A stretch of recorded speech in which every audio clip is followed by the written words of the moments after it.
Daban's 1 to 144 The Witch from Mercury Aerial Flight Pack is a bootleg copy from Bandai same model kit.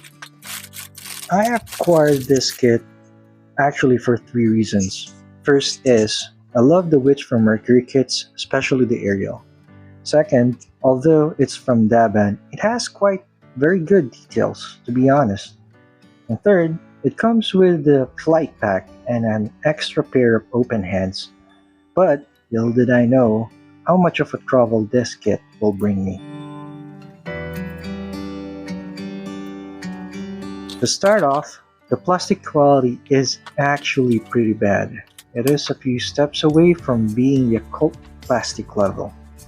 It is quite crispy, but not in a good way. It feels like something is about to break every time you try to strike a pose. The build experience, I'll be blunt, it is not very pleasant at all. I'm used to building bootleg kits, but this kit gives me the deja vu of a TT Hongli high-grade kit. Everything is just too tight that once you close off the parts, I don't think you can separate them anymore without breaking a peg or two. And not to mention, it is quite painful to fit them together.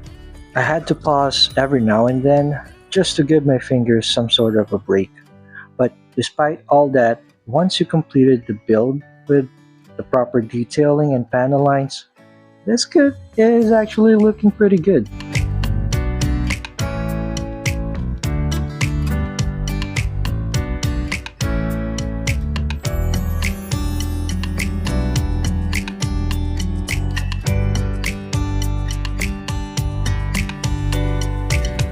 Now, there are two things that I really want to complain about this kit. First of all, I did mention that this kit is really tight in every corners. And as a result, just by trying to pose the arms and the elbow broke already. I should have seen this coming and loosened up those joints before locking up the parts. Now, I really can't continue the review with that broken elbow, so I had to pause here and make a quick repair.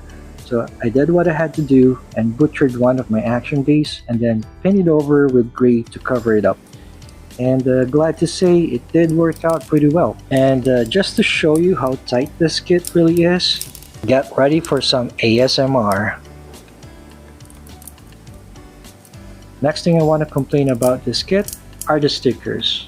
Throughout the years, Daban still can't make a properly good full stickers.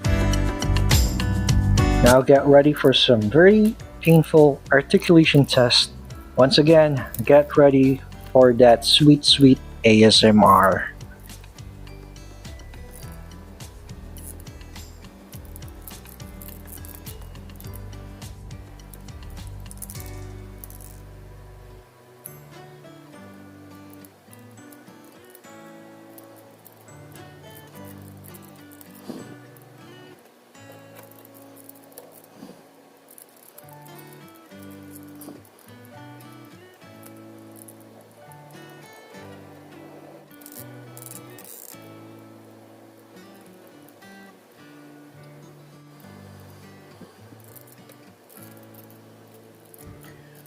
You can actually rotate the waist, but I'm afraid I will break that connector. So I don't think I have enough patience to do one more repair, so I'm gonna skip that part.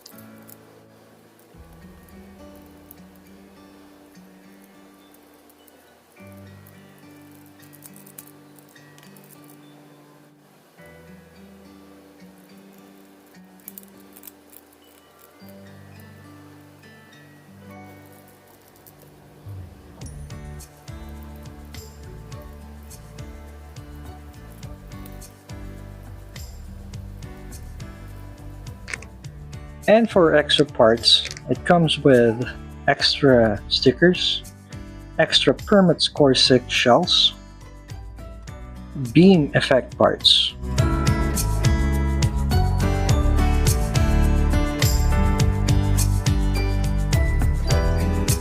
beam rifle that comes with the backpack adapter and paired with its own beam effect parts.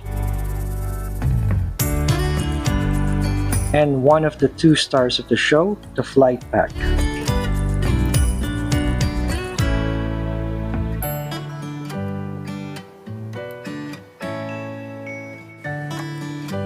And lastly, it comes with an extra set of pairs of open hands. This kit still has the aerial's main gimmick, which is the gun bits that you can either connect with a specific action base, or attach it to the aerial as added armors, or use it to build the shield stabs, which you can form by making use of the shield adapter.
And here is Aerial complete with the shield, beam rifle, and the flight pack unit.